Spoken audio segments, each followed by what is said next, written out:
dot dot dot dot. ভাই আমি ছোটো মানুষ, ছোটো মুহে একটা বড় কথা কই। আমি তো ভিডিও কম বানাইও না, এই আর বানাই না আপাতত, তখন আর ভিডিও বানাই না।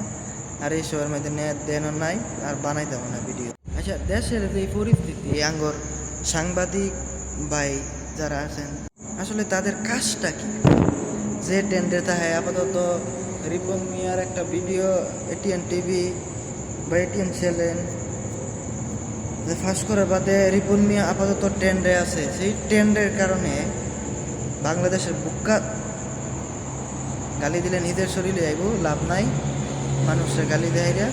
দেন ওররা শুধু রিপন মিয়ার এলো হয়ে আছে। আচ্ছা দেখেন, বাংলাদেশও একটা মানুষ যে মিষ্টি বেচা দিয়ে পুলাটা ভাইরাল হয়েছিল নাইচা, ওর কাছে গিয়া দেখেন যে প্রতিদিনই 5টা-7টা সাংবাদিক বা সাংঘাতিক লাইগিয়াই রয়েছে। রিপন মিয়া তার পিছনে লাইগিয়া রয়েছে। কত মানুষ কতভাবে ভিডিও করতেছে, মানুষ ভিডিও করবে দিতেছে না, বেটার আগের ছিটে এই বেটার মুহেতে কথা বার করতেছে, বেটা কথা কইতো না।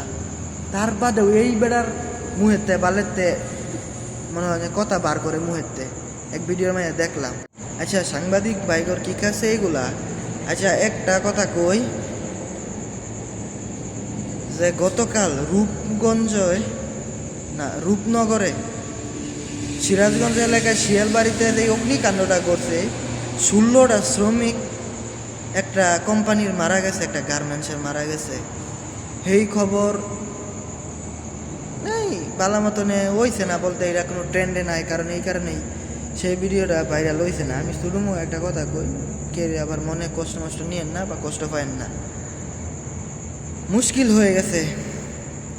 আপনি ফেসবুক, টিকটক বা ইউটিউব ধরেন, আরও অনেক কিছু আছে না, যে ইনস্টাগ্রাম, এক্স, যেইসব অনলাইন অ্যাপসগুলোতে যদি আপনি ভাইরাল বা আপনি ট্রেন্ডে না থাকেন, তাহলে আপনি যত বড় কোটিপতি হন না কেন বা একটা দেশের গভর্নমেন্ট হন না কেন, তাতেও এইসব সাংবাদিক বা এইসব চ্যানেলের মালিকদের কোনো কিছু আয় যায় না। যদি আপনি ট্রেন্ডে থেকে মারা যান, তাহলে আপনি 6-7 মাস শুধু আপনাদের বাড়ির চারিখানে দিয়েই সাংবাদিকরা করবে। আপনার জীবনের দামও নাই। গতকাল রূপনগরের সিরাজগঞ্জ এলাকায় শিয়ালবাড়ি এলাকায় ভয়াবহ অগ্নিকাণ্ডে আনোয়ার হোসেন নামের এক গার্মেন্টস কোম্পানিতে আগুন লাগছে। জলে পুড়ে গেছে 16 জন শ্রমিক, নিখোঁজ আরও অনেকজন।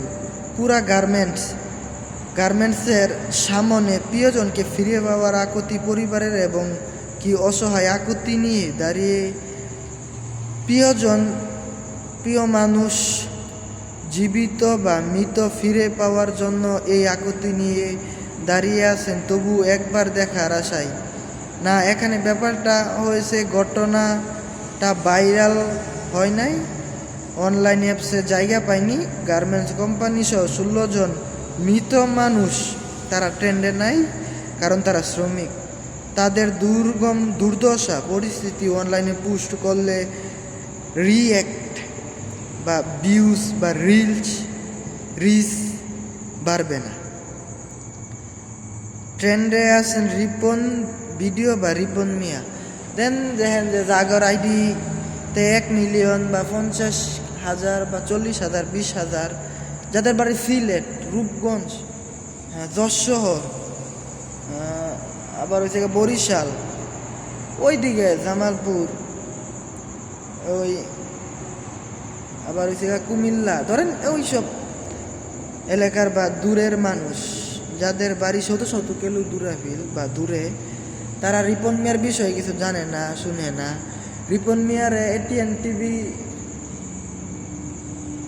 কি আসলে এতটা খারাপ যে রিপন মিয়ার হুমকি দিয়া ভিডিও করে বা এসব ইস্যু নিয়ে কথা বলে? না, এতটাও খারাপ না। তবে রিপন মিয়ার কিছু বুকামি কাজ বা তার বাপ মারও, তার গার্জিয়ানেরও কিছু বুকামি কাজ, এই কারণে রিপন মিয়ার মানে এই ইস্যুটা উঠছে। কারণ এলাকার যদি কেউ কমপ্লেন বা অন্য কিছু না করে বা বিচার না দেয়, তাহলে তো এসব সাংবাদিকরা যাওয়ার কথা না। দেখেন আরেকটা বিষয় আপনারা, যে রিপন মিয়া আপাতত ভিডিওতে বা ফর ইউতে তিনি আছেন, তার কারণে হয়তো বা দূরাফিলের বা এই মানে বহু দূরাফিলের মানুষ তারা নিয়ে পুশ করতেছে, যারা তার বিষয়ে কোনো কিছু জানে না।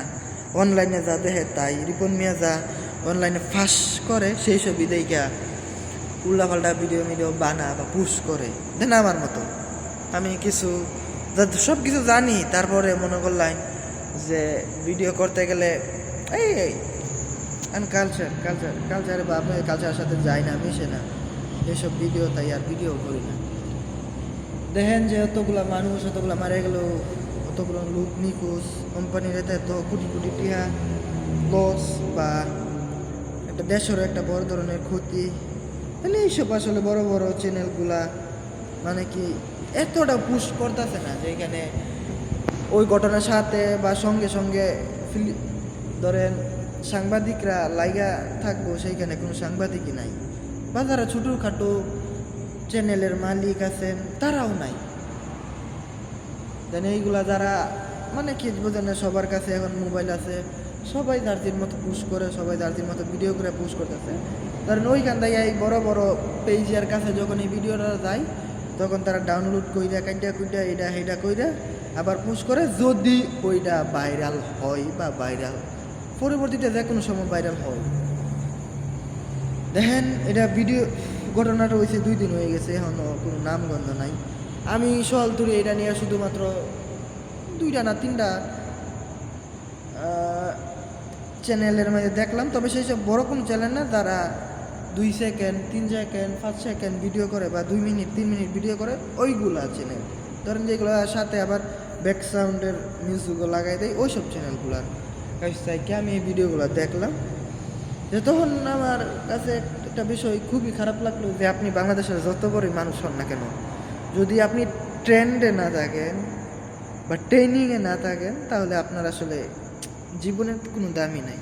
বিষয়টা এখন এমন। দুঃখিত যদি ভুল টুল, তাহলে ক্ষমার দৃষ্টি দেখবেন বা ক্ষমা করার চেষ্টা করবেন।